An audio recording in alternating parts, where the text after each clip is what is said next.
Welcome to Chillin' 101. We hope this video helps.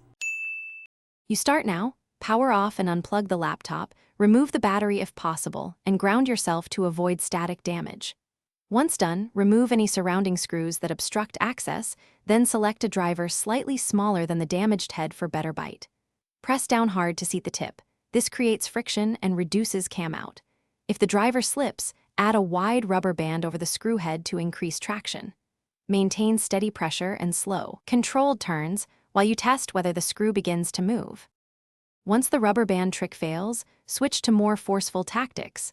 Apply a drop of penetrating oil around the screw and wait 5 to 10 minutes so it seeps into threads. Next, try turning with a screw extractor for tiny electronics. Insert and twist counterclockwise to bite. Alternatively, use a Dremel to cut a straight slot for a flathead driver.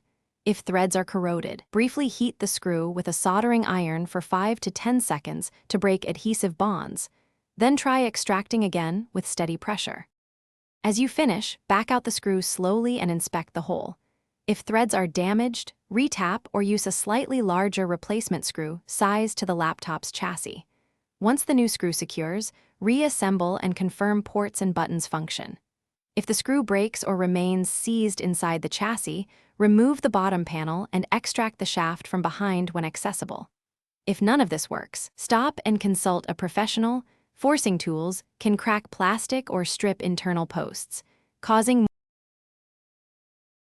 Thanks for watching. Consider subscribing if we helped you.